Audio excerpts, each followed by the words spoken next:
Assalamualaikum warahmatullahi wabarakatuh. Ashama harka fuune akkam jirtan dhaggeeffattoonni YouTube channelii Soofumar Abbe bakkuma jirtanitti nageenyi kan koo isin haadha qabecha har'as viidiyoo tokko walitti deebinee jirra. Viidiyoo har'aa keessatti kan qabadhee isin dhufe dhaggeeffattoota kan koo oduu gammachiisaa kan ta'edha. Warroon YouTube channelii qabdanii fi YouTube channeliin keessan monetization ta'ee hojjetaa jirtan wanta har'aa kanatti fayyadamuu qabdanii kunis maalidha jechuu dandeessanii super thanks ka jedhu settingii tokko on nuuf godhee jira YouTubein jechuudha. Karaa kaffaltiin ittiin argannu keessaa isa tokkodha. Super thanks jechuun namoonni viidiyoo keessan ilaalan kennaa adda addaa akka isiniif kennan viidiyoo sun yoo isaan gammachiise isin kakaasuudhaaf isin cimsuudhaaf yoo barbaadan super thanks isiniif kennu jechuudha. Akkamitti isiniif kennuu akka danda'anii fi akkamitti itti fayyadamuu akka dandeessan isinitti agarsiisa jechuudha. Akkamitti on godhachuu akka dandeessan baay'ee tokko salphaadha isiniif kennuun nama dhibu.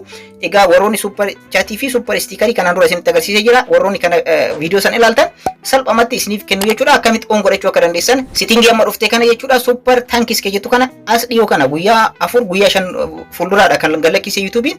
Kana jechuun super thanks jechuun live irra isin barbaachisu. Fakkeenyaaf super chatii fi super stiikerii live irra yoo jiraatanidha kan kennaan isiniif kennamu live irra isinuu qabdanii. Inni kun immoo viidiyoo keessan nama ilaalu jechuudha. Viidiyoo keessan namni ilaalu kennaawwan adda addaa isiniif kenna. Kennaawwan super thanks kanarratti isiniif kennamu immoo doolaara 2 irraa qabee hamma doolaara 50tti jira jechuudha. Kanneen keessadha. Achi caala kennuun hin danda'amu.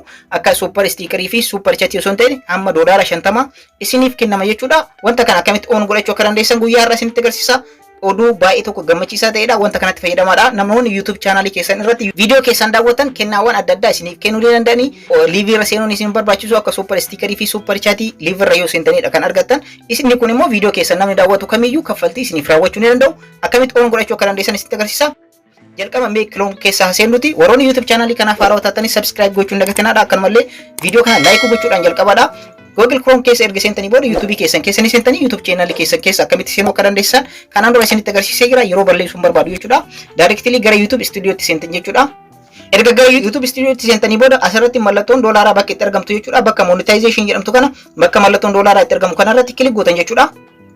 Asirratti overview ads merchandise ka jedhu kanneen fuulduratti jechuudha. Akkuma asirratti argattan membership ka jedhu irratti super ka jettu jirti. Super ka jedhu kanarratti kilik gootanii ergasii immoo kanaan dura dhaggeeffattoota kakuu akkuma kanaan dura super chatii fi super stiikerii akkamitti on godhachuu akka dandeessan kanaan dura viidiyoo tokko isiniif hojjedhee jira. Guyyaa har'aa immoo on kan taate super thankisidha. Super tankisiin kun kanaan dura YouTuberoota monetization ta'an keessaa filatamaa kan ta'an yookaan kan YouTubeidhaaf barbaachisoodha jedhee YouTubeen mataan isaatiiyyuu recommend godhee fi ni banaaf ture. Amma immoo namoota monetization ta'an hundaafiyyuu wanti kun banamee jira. Asirra dhuftanii maal gootanii ishee kana tongilii kana qofa on gochuu isin ilaalata jechuudha.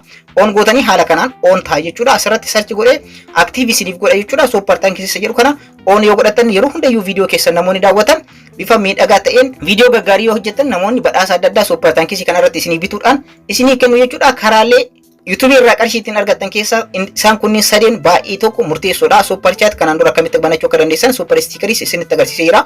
Kana live irra hiu seentanidha. Live malee hin hojjetu jechuudha. Live irratti namoonni kennaa adda addaa isiniif kennuu ni danda'ani. Inni kun immoo kan adda isa godhu super tankisii kanarratti viidiyoo keessan namoonni daawwatan hundinuu kennaawwan adda addaa isiniif kennuu ni danda'an jechuudha. Asirratti seeronni tokko tokko ni jirani. Seeronni kunniin illee super tankisii kana akka isiniif kennamu akka isiniif namoonni isiniif laatan wanti gochuu qabu seera videoon keessan ka daa'immanii ta'uu qabu. Viidiyoon asirratti hojjetan video daa'immanii ta'uu qabu. Wantoota adda addaa hin taane asirratti kan YouTubein hin ajajne hundayyuu itti fayyadamuu qabdanii. Seerota kanneen yoo guutan namoonni viidiyoo keessan irratti super tankisii kana isin bituudhaan isin badhaasuu ni danda'anii.